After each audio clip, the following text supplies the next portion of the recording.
That was really cool. Sky Quest wasn't just a joke. The honor that no one saw coming came true. But behind the Thions, the truth was not what it seemed. The story came straight from the chaos at Star Trek conventions. They didn't all love it. They put it ahead of some of the most important sci-fi books. After many years, a new start was ready to go. But things didn't feel right after Rickman died. These are 20 strange things about Galaxy Quest that were hidden in the last transmission. We almost got this cast before the one we now call legendary. Get your speaker ready. It was more funny than the real thing. First, Galaxy Quest wasn't for kids before it became a family favorite. The first cut was not as smooth. More edge, more bloodshed, and more bad language. Tim Allen cursed. Sigourney Weaver did swear, and during the Chompers scene she used the now famous F-bomb. It's still there. Keep an eye on her lips. It's clear, well, that in post-production, they dubbed it over with a choppy screw that and suddenly the movie had a PG rating. DreamWorks was scared. They thought the movie could do well at the holiday box office, but only if it was geared toward younger people, so they cut, sweetened, and re-edited it. It was a mess, but it worked. Galaxy Quest not only became a funny spoof, but also a unique sci-fi satire with heart. This meant that the movie's heart lived on and maybe even got stronger. Second, it's the scene that all of the fans remember. It's a mess, the hallway blows up, pistons slam into place for no reason, and strange noises are made, and Sigourney Weaver's character loses it and yells, "This episode was badly ready." It was the right time. The fourth wall was broken. The company didn't get it, even though he delivered the funniest line in the movie and praised sci-fi weirdness. DreamWorks wanted it to go away. They thought it was too silly, too funny, or too deep. Hard work was put in by Sigourney Weaver. She told them that this line, this moment, nailed her character's arc and the tone of the whole movie. She was sure it wasn't a joke. It helped me let go. For every woman who has to say stupid things on TV. For all the fans who have ever laughed at story holes. For everyone who watched the genre even though it had problems. So the scene stayed, and Weaver's anger turned into a rallying cry. This is a funny ode to the chaos, charm, and beauty of bad writing done right. Third. She knew it was important, even though it was just one line. Gwen DeMarco finally loses it in the middle of all the chaos, blasts, and fake sci-fi talk.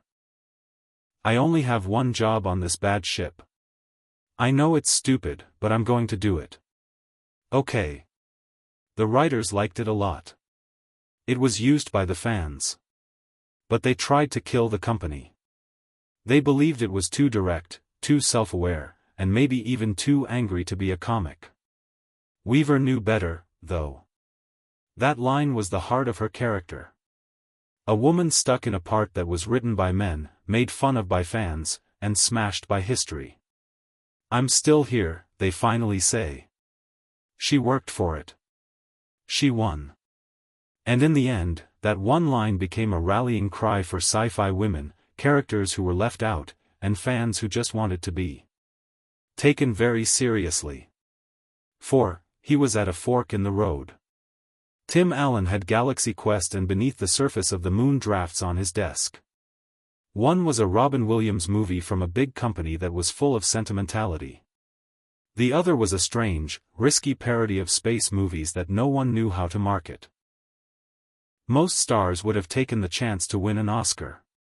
Allen chose the far-out alien joke. It wasn't because Galaxy Quest was more secure.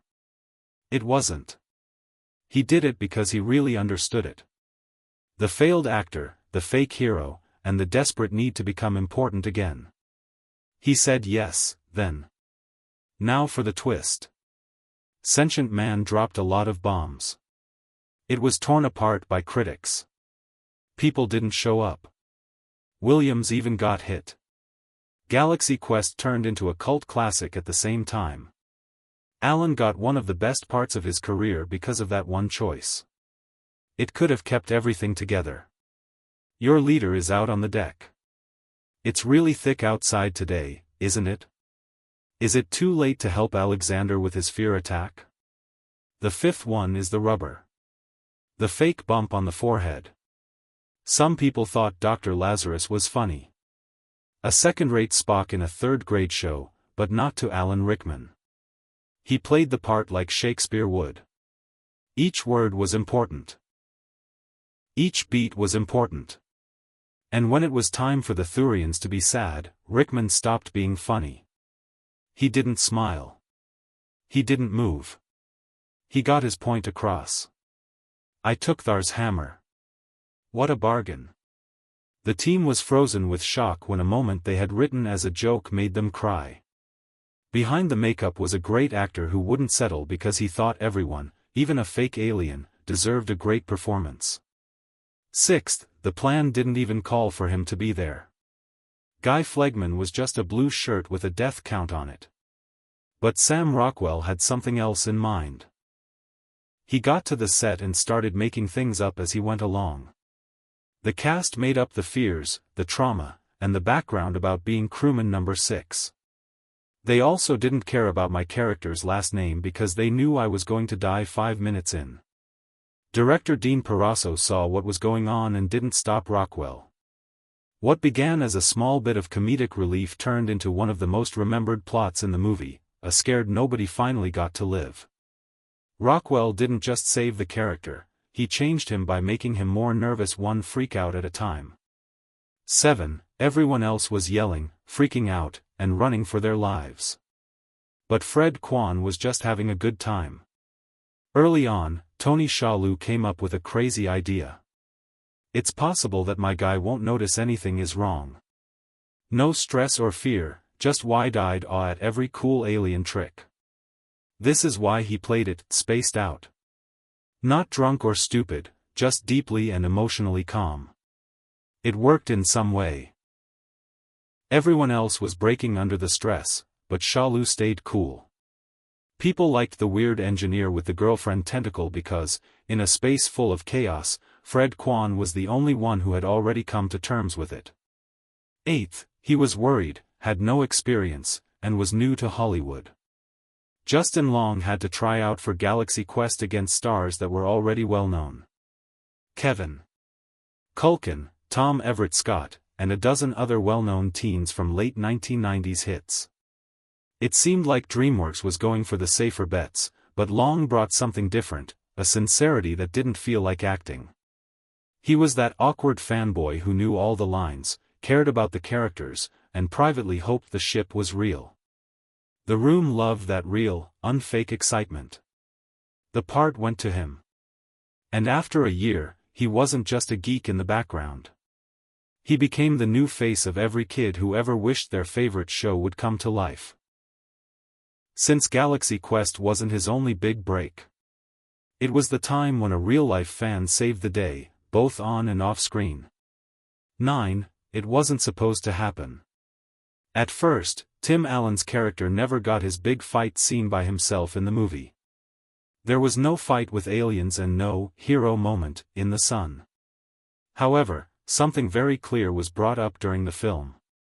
His job is to be the captain. Where is his Kirk-style fight? They quickly rewrote the story because of this.